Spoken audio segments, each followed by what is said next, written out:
Welcome to Crossroads. New tariffs are expected to be announced against the Chinese Communist Party within around 2 weeks. Now, it's expected to encompass a long list of products from electric vehicles to chips to medical devices, maybe others as well. Reuters is saying the U.S. Trade Representative's office said on Tuesday that some of the steep U.S. tariffs increases on an array of Chinese imports, including electric vehicles and their batteries, computer chips, and medical products, will be delayed by at least 2 weeks. And it's that USTR said in May those tariffs would take effect on August 1st. We just passed it. But the office said it is still reviewing 1,100 comments received and now expects to issue a final determination in August, so soon. And as the office added, the new tariffs will take effect approximately 2 weeks after the final determination is released, and that President Joe Biden in May opted to keep tariffs put in place by his Republican predecessor, Donald Trump, while ratcheting up others, including a quadrupling of import duties on Chinese EVs to over 100% and doubling semiconductor duties to 50%. Now remember, part of this is about just existing tariffs, the stuff that started under Donald Trump. But there are other key parts, like the Chinese Communist Party enabling Russia's war, the increased CCP military threats, and also the Chinese Communist Party openly trying to push the United States out of its markets. Again, a lot of these tariffs started when the U.S. started a trade war with the Chinese Communist Party. The context was, back in 2019, 2018, right around then, Donald Trump was trying to make a trade deal with the CCP. And then COVID happened. COVID outbreak, of course, spread around the world. The CCP had wolf warrior diplomacy. They were attacking other countries, in terms of trade, like punishments, like Australia and so on. And of course, that started a deeper trade war. The tariffs and the punishments against the Chinese Communist Party put in place at that time were then maintained under Joe Biden. Joe Biden then expanded several of those, as we discussed some of them. But what we're seeing now is that the CCP, rather than pulling back, they've actually gotten more aggressive. And now it's come to the point where, for example, the CCP's economy and its ability to prop up Russia is what's causing the war in Ukraine. The CCP, using trade, is trying to actively undermine the United States among its allies. The Chinese Communist Party is increasing its military threats. And given this, of course, the big weak point for the CCP right now is not necessarily challenging it militarily, because we're not that far yet. It's on the business side. And so given these factors, the issues that led to the tariffs to be put in place in the first place have significantly increased from when they were first introduced. And so we're very likely to watch even deeper tariffs this time around.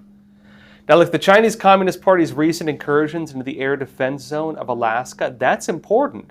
Because when the CCP did that, while, of course, still trying to make friendly gestures elsewhere, trying to be the peace broker between Russia and Ukraine, making deals with the Gaza Strip factions and so on, when it made those incursions into the Alaskan air defense zone, it was giving a direct threat to the United States using what could be, nuclear-capable bombers. And these direct threats against the United States, really could impact the decisions being made right now on how much deeper, possibly, these tariffs should go. Also, look, the Chinese Communist Party is trying to dump products from excess manufacturing on markets, and this has the potential to destroy some of these markets. Remember also, the European Union is talking about tariffs and also sanctions, notably against the Chinese Communist Party. Sanctions being, of course, mostly in response to the CCP being deemed the key enabler of Russia's war in Ukraine. But the tariffs also just being on the fact that because the CCP has excess manufacturing, they need to get rid of that. If they dump it onto a market, it's going to cause a price drop in the market, and it has the potential to destroy some of the local industries. And so the tariffs are necessary for the survival of some of these industries. That is the policy and the trend right now. And so the excess markets in China will also very likely be taken into consideration with this. When NATO determined that the Chinese Communist Party is the key enabler of Russia's ability to continue its war in Ukraine, That is also important because what's happening right now as well, the CCP has a dueling peace deal for Ukraine that opposes the US-led and kind of international order peace deal for Ukraine. If Volodymyr Zelensky accepts the peace deal on the CCP's side, that means that Russia and the Chinese Communist Party get what they wanted out of this, essentially. And right now is a key time because it looks like they really want to end this war. The sanctions or tariffs or whatever they choose to do at this time, that could be one of the decisive factors that affects this. Now, like I mentioned how this relates to the Russia and Ukraine, the key to ending the war again is not just on giving war funds to Ukraine. The U.S. has been backing Ukraine in the war. The key to ending the war right now, to disarming Russia, to bringing them to the negotiating table, is disabling the CCP's economy to the extent that the regime can no longer afford to keep the war going on its end. The CCP is the weak link, in other words, and its economy in particular, to end the war. China has become a vital partner for Russia. However, China has been accused of building up Moscow's war machine by providing critical components. Secretary of State Antony Blinken, he pointed out as much in a recent interview. Watch. What China is doing, or what some of its enterprises are doing, is to provide critical components for Russia's defense industrial base. Things like machine tools, microelectronics, and optics. Those are being used to help Russia on what's an extraordinary crash course effort to make more munitions, tanks, armored vehicles, missiles. And the actions that Russia's taken are going at a pace unlike any we've seen in its modern history, including the Soviet Union during the Cold War. And this could not be happening without the support that China's providing. We've taken action already against Chinese entities that are engaged in this. And what I made clear today is that if China won't act, we will. Now, on this note, the timing right now is extremely important. The United States is basically in a race right now to the finish line against the Chinese Communist Party. And in Ukraine, President Volodymyr Zelensky is kind of caught in the middle of this. He's trying to get a peace deal with the U.S. and this side. He's also negotiating with the Chinese Communist Party right now to try to get them to end the war on their side. And the reason he's going to China for these talks is because the CCP, again, is the enabling factor on Russia's side. And because of this, he's going to China for talks on ending the war because he believes they can do it if they just stop supporting it. Now, Reuters stated this. Ukrainian President Volodymyr Zelensky said on Wednesday that Kiev does not want China to act as a mediator in its 29-month-old conflict with Russia, but hoped Beijing would apply greater pressure on Moscow to end the war. Because again, their economy is what's propping it up. And note that Zelensky, speaking to French media outlets, also said that while Ukraine insisted on restoring its 1991 post-Soviet borders, it would consider opening talks with Russia before all of Moscow's troops were withdrawn if the conditions were right. And he said, quote, "If China wants to, it can force Russia to stop this war. I do not want China to act as a mediator. I would like it to put pressure on Russia to put an end to this war." And he said that just as the United States is applying pressure, just as the European Union is applying pressure, the more influence a country has, the greater should be its pressure on Russia. And again, look, the timing with this and the new incoming tariffs in China are important because those tariffs, rather than the CCP's terms for negotiations, the tariffs could put pressure on Russia because they could disable the parts of the Chinese economy that give it that authority and that power.